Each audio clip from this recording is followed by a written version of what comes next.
Everyone, कैसे हैं आप सभी? आई होप कि अच्छे होंगे। तो 26 जनवरी पर भाषण जो है, अभी मैंने लास्ट वीडियो शेयर की है, उसमें तो मैंने कहा था कि मैं एक और भाषण शेयर करूंगी। तो ये हमारा सेकेंड भाषण होगा 26 जनवरी पर, क्योंकि आप सभी लोग जो है भाषण की तैयारी में लगे हुए हैं। 26 जनवरी आने वाला है, तो सब चाहते हैं कि एक अच्छा भाषण जो है तैयार कर पाएँ। तो उसी क्रम में आगे बढ़ते हुए ये शायरी भी ये भाषण भी आपको काफ़ी पसंद आएगी। तो चलिए हम वीडियो को शुरू करते हैं। बाकी अगर आपको वाकई में ये वीडियो पसंद आती है, ये भाषण पसंद आता है, तो इस वीडियो को लाइक करिएगा, शेयर करिएगा, और चैनल पे नए हैं तो प्लीज़ चैनल को सब्सक्राइब जरूर कर दीजिएगा।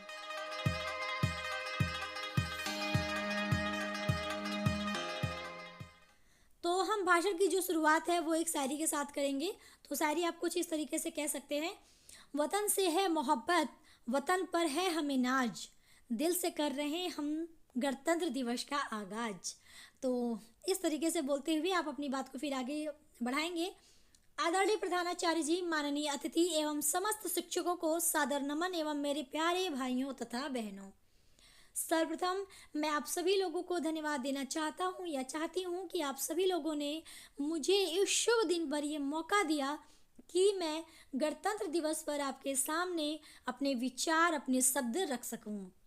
ठीक है, तो इस तरीके से बोलते हुए आगे आप बोलेंगे कि आज गणतंत्र दिवस की 76वीं वर्षगांठ के उपलक्ष्य में हम एकत्रित हुए हैं। यह दिवस देश के संघर्ष और गौरव गाथा का प्रतीक है। यह संघर्ष का प्रतीक इसलिए है क्योंकि हमने 200 वर्षों की प्रताड़ना पर विजय प्राप्त कर ली थी, तथा गौरव गाथा इसलिए कि हमने आत्मनिर्भरता का प्रदर्शन करते हुए 26 जनवरी 1950 को अपने संविधान का निर्माण कर अपने आप को एक गणराज्य के रूप में स्थापित कर दिया। ठीक है, हमने ये थोड़ा सा जो हमारा संविधान से रिलेटेड चीज़ें थी वो हमने यहाँ पे बताई। उसके बाद आप एक शायरी बोलिएगा और फिर बात को अपने आगे बढ़ाइएगा। तो शायरी आप कुछ इस तरीके से कह सकते हैं।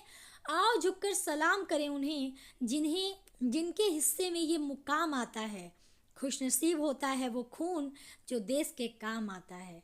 ठीक है, इस तरीके से बोलते हुए आप अपनी बात को आगे रखेंगे कि आज गणतंत्र दिवस हमारे देश की संप्रभुता तथा एकता का प्रतीक है और दर्शाता है कि हम एक स्वतंत्र परिवेश में सांस ले रहे हैं।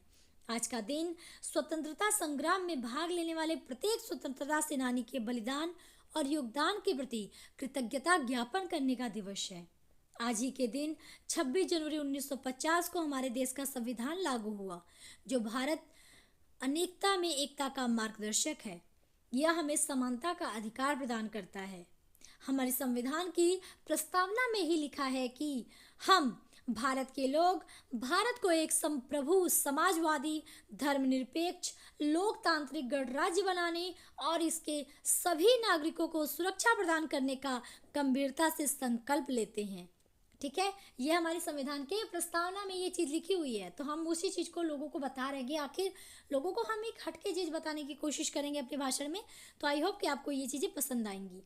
आगे आप बोलेंगे, हमें इन संकल्प का पूरी निष्ठा के साथ पालन करना चाहिए तथा अपने देश के विकास में अपनी पूर्ण भागीदारी प्रदान करनी चाहिए।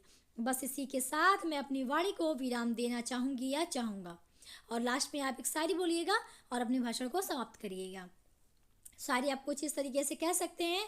आओ मिलकर तिरंगा लहराएं, अपना गणतंत्र दिवस है आया, झूमे नाचे खुशियाँ मनाएं, अपना 76वां गणतंत्र दिवस खुशी से मनाएं, देश पर कुर्बान हुए शहीदों पर श्रद्धा सुमन चढ़ाएं। तो इस तरीके से आप लास्ट में धन्यवाद बोलिएगा सबको और अपनी भाषण को यहीं पे समाप्त करिएगा। तो ये हमारा दूसरा भाषण था।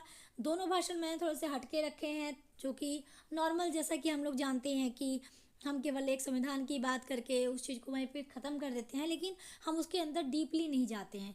पहले वीडियो में भी हमने आपको संविधान के बारे में थोड़ा सा डीपली बताया था कि संविधान क्या है, और हमने इस वीडियो में बताया कि जो संविधान हमारा लागू हुआ था, उस संविधान हमें क्या सिखाता है, वो संविधान हमें क्या बताता है। तो आई होप कि आपको ये चीज़ें पसंद आई होंगी। तो ये दो भाषण मैंने आप लोगों के लिए रखे थे, हिंदी में ही दोनों भाषण हैं। कोशिश करूँगी कि कोई और लैंग्वेज में भी भाषण आप लोगों के साथ शेयर कर सकूँ। तो फिलहाल के लिए इतना ही, मिलते हैं नेक्स्ट वीडियो में। तब तक के लिए आप लोग अपना ख्याल रखें। टेक केयर, बाय बाय, जय हिंद।